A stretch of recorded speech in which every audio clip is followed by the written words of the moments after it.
Good evening, everybody. Welcome to Mystics Outlook. Joined by Raymond Lyons, Wilson Tarpe Jr. Got a little bit to get through tonight. Obviously, Washington played their second game of the season. It was, in fact, on the road.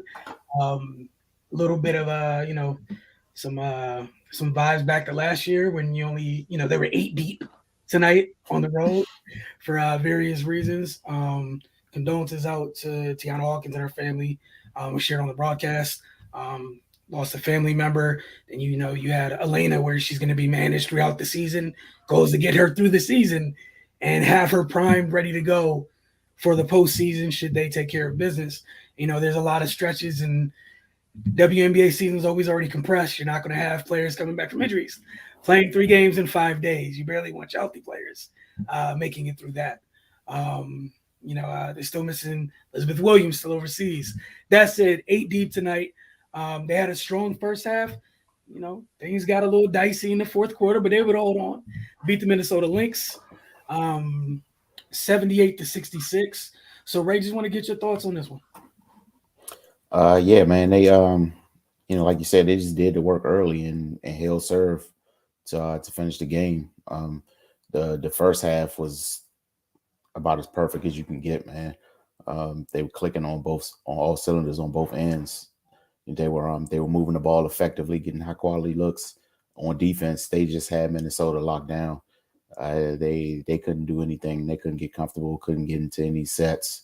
They were trying to get Sylvie Fowles the ball, so she can go to work. With her having Shakira Austin Gardner, this being her first start. Going against a player that experience, they definitely wanted to try to work that a little bit. But the team did a good job. Shakira held her own, but the team also defended well and kind of picked up the slack. They swarmed the perimeter so they couldn't make clean entry passes. They turned them over and converted those into points. Second quarter, man, it was 23-4. I don't. After that, it's hard to come back and win a game from when you lose a quarter that badly. But they definitely made it a go in the second half. Minnesota, they seemed to settle in a little bit. Then they started turning Washington over. The ball movement we saw earlier from the Mystics kind of went away. It was a lot of one-on-one play, some four shots here and there. And they were the ones that started to look out of sorts. It's a little bit of foul trouble. Natasha Cloud has spent a good chunk on the bench, but like I said, man, they were able to hold on and get the win because how far along they put themselves early in the game. But yeah, man, it's a good showing.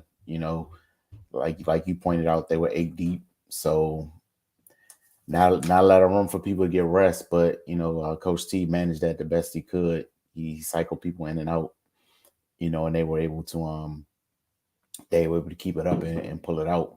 But yeah, man, they look good. We're 2 games in, a lot of season left, but the defense is what it looks like they're going to hang their hat on, and they're going to need to. But in regards to the offensive side of the ball, with Elena being out, Natasha came out. She was aggressive early, and that kind of set the tone, and was able to get them out to that hot start. I think she went on a personal 15-point run. So, I mean, if she's going to play like that, then it's going to be tough to beat this team because she's able to set the floor. And if you have to, then on top of everything else she does, you have to worry about her scoring at a high clip. You got decisions to make, man. And if you overplay her, she's going to make you pay. She showed it a couple of times. Somebody closed out really aggressive. She got all the way to the cup for a layup. Then another time, another aggressive closeout, pump fake, one dribble pull up.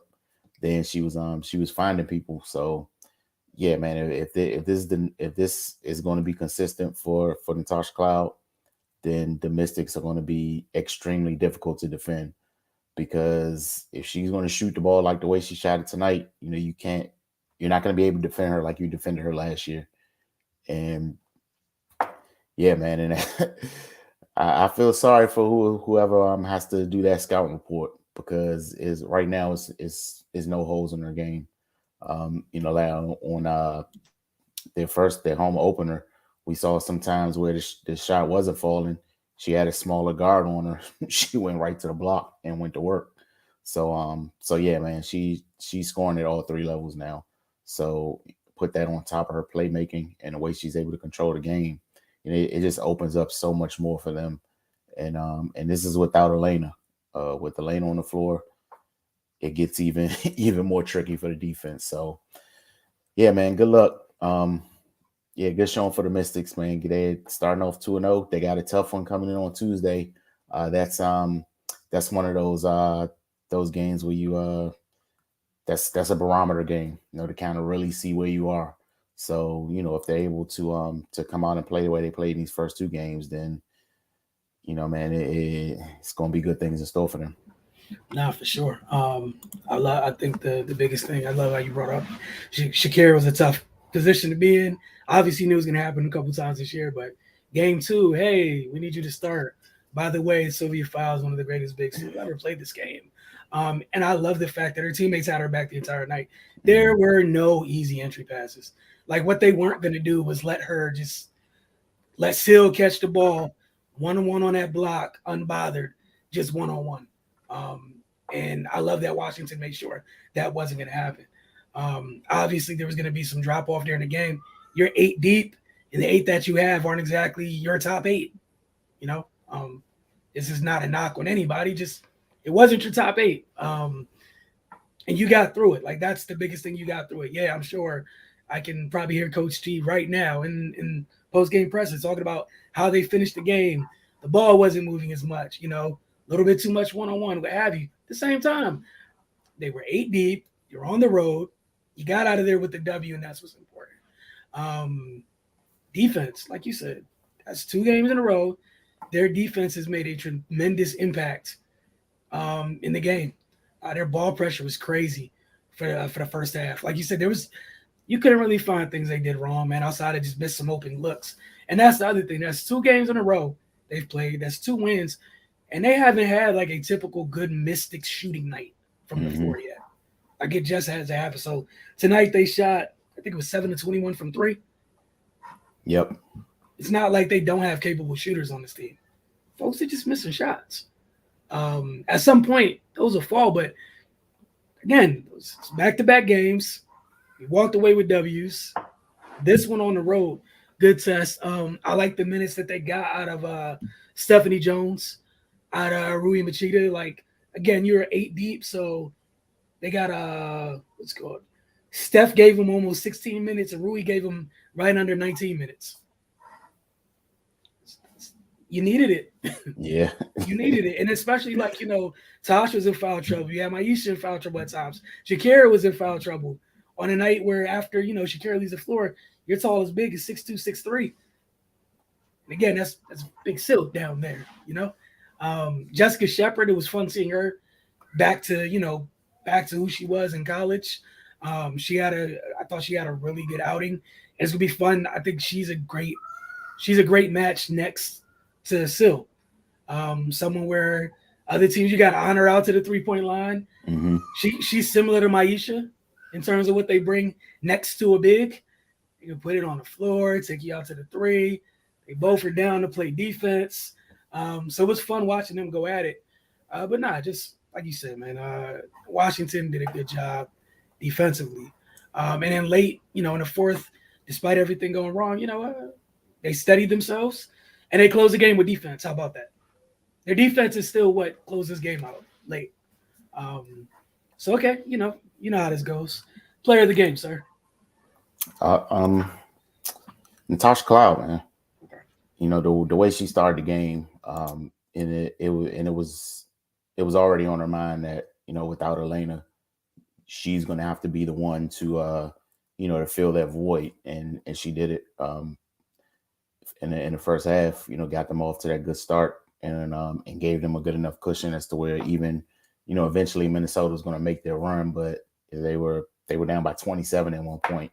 It's going to take a hell of a run and some help from the Mystics for them to overcome that. And I just think that with how she came out aggressively, and it just kind of it might have just shell shocked the Lynx, because I mean Tasha's not a big scorer. I mean she's capable, but that's not you really don't look at her as a player that can come out and impose her will scoring like that. That was not on their bingo card. It's fine. You know.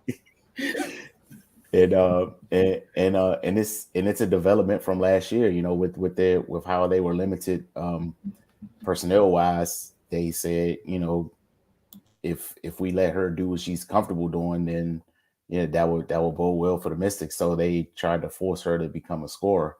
And we saw she had glimpses here and there, but her confidence is on another level now. And she was 4 for 7 from three tonight. She was the only one that pretty much shot respectable from beyond the arc. They made 7 as a team. She had 4 of them. So yeah, like I said, man, if this is how she gonna act this year, good luck. All right, so you went with Natasha. I probably took the easy way out. I went with their starting backcourt. Natasha set the tone in the first half, and we saw Atkins kick it in the second half. Mm-hmm. When it was time to close a little bit. So, together, 39 points, only 3 turnovers, 10 assists, 10 boards. So, yeah, I took the cop out. With their starting backcourt was what it was for me. All right, I took the cop out. All right, yeah, X Factor. Yeesh. I'm gonna go with the Rook, man. Okay. Shakira, man, she her activity, having a battle with Sylvia, she's that's a lot to deal with, man. And then just the way she played within herself offensively, didn't force anything, finished the shots that she got, went to the free throw line, knocked her free throws down, and just overall made good decisions, man. And she changes a lot, she's able to switch. Guards aren't like, once they get her in front of her, it's not just, I'm just going to go around this big and get to the lane. That's a mobile 6'5", so she's able to disrupt a lot, and had a double in her second game, first start. So it's a great showing from her. That's probably going to do wonders for her confidence, man. It looks like she's just gonna have to learn the league, and she's learning it very fast. Like you said, man, that's a hell of a thing to deal with, playing against Sylvia Fowles in your second game in your first start. She did get into a little bit of foul trouble, but I mean, they weren't like stupid fouls. She got them playing hard and trying to make an impact. Yeah, I'm with you. I also went with the Rook. Because for the most part, I feel like whatever she gives you offensively, like this early on in her career, is just a bonus. Mm-hmm. But what she tonight, you needed that. You needed every bit of that tonight, because after her, there's no other player with size on the floor. So that means she couldn't foul out. She had to give you, like, seriously though. So hey, Rook, it's your first start. Sylvia Fowles, don't foul out. We need you to pound the glass, protect the rim. Again, don't foul out. No silly fouls, Rook. We can't afford for you to be on the bench. She gave him 35 minutes. Again, it's not like they were asking for a whole lot, but they needed every bit that she had to give tonight. And I think she only had one block, but she altered several others. Mm-hmm. And just her length at times bothered several players down in the paint. And the times when she wasn't in the game, it was quite noticeable when she wasn't in the game. Compared to what's it called? Season opener, when they had more folks to choose from. Like, she came off the bench, right? But even then, that closing group, when they had their finishing kick, Coach T wasn't playing. He threw 6'6" out there with 6'5" and 6'2" and 6'3", and was like, go out there and board. Okay. So again, like, they clearly appreciate what she brings to defensive end of the floor. And it was definitely needed tonight. No one needed you to come out and drop 30 or anything else. They won a rebounding battle, which is huge. I know they gave up. They surrendered 2 more offensive rebounds than Minnesota had. But again, you were the lone true big on the floor tonight. You helped your team win a rebounding battle against the most decorated rebounder in the league. It's not bad, right? It's not bad. The other person I have for X Factor, I gave it to Jessica Shepard again. I'm just so happy to see her healthy. Yeah, And she's for another sure. person where if Minnesota didn't have her tonight, who knows if they got back on track? Because quietly throughout this game, when Washington started building runs, here comes Jessica Shepard. Oh, I'm going to hit a three. Here's an offensive rebound and a putback. I found a cutter, and Hmm. it's the little things. But you felt it. Obviously, it'll be even better when if once they get some more bodies back as well. But yeah, just shout out to both of those youngsters having quality contributions for the team tonight, man. But yeah, can't be mad at that. And like you said, they got a big matchup on Tuesday. Then they'll be playing again home this Friday as well. So we'll see how it goes for Washington. But right now, you're 2-0. You know, because like right now, it's almost just managing the games where you don't have everybody. Right. Like, not gonna lie, that's almost what it's gonna be. Not to say they're gonna win every game when they do have everybody, but it's a totally different thing when you go into games having your closer and you don't. Like, we watch Elena find herself into that game in the season opener, and she was right there when time was needed. Oh, we need a key basket to change momentum somewhere you go. Not having Tiana tonight was huge. Hmm. In a game like this. I mean, it was good. And like you said, I agree with everything you said about Cloud. It's gonna be interesting once you add Alicia back. The floor is gonna keep getting more and more spread. Yeah. And I don't know how teams are gonna deal with it. And defensively, you add Alicia back defensively. Like, they have been putting teams in hell on possessions, like in stretches. Like, there's not another way to say it. And that's the biggest thing I keep walking away with. It's only two games. We could talk about all this stuff offensively, but defensively has been a constant so far. And I'm with it. They didn't rebound too well in game one. Cool, they rebounded well enough in this game. And you finish it off with defense. They finished both games off with defense. In the season opener, you had the fever get going, and they choked them off for a second. Like, all right, cool, we're going to go on a run. No more scoring for you guys. Let's end it. But shout out to Minnesota in this one, though. They got off to a hell of a start in the fourth quarter. Yeah. It was Yeah. They made it. They made it semi-interesting. Yeah, they cut it to single digits a couple of times. They got it down to, I think, as little as 8. But they just couldn't get over the hump. But again, it's hard to get over the hump when you have a quarter where you score 4 points. Like you dug a deep hole. And again, all of that wasn't Minnesota. Shout out to Washington for their defense. We saw the multiple 5-second counts in the season opener. And this one, multiple shot clock violations. Yeah. Any final thoughts from you, Ray, before we get out of here? Nah, man, just the defense. Like, that's really what I'm going to be paying attention to this season, because especially starting off when they're not at full strength, and as they get people back, things are going to start to look a little different. But we always say the one thing you can control is how you play defense. So seeing that be a focal point and something they're really digging in on early, it's definitely a positive sign. Agree wholeheartedly. Well, appreciate y'all for spending time with us tonight. Hope everybody had a wonderful Mother's Day, and y'all have a great evening. We'll see y'all literally Tuesday night. We're gonna see you guys several times this week. So y'all have a good one.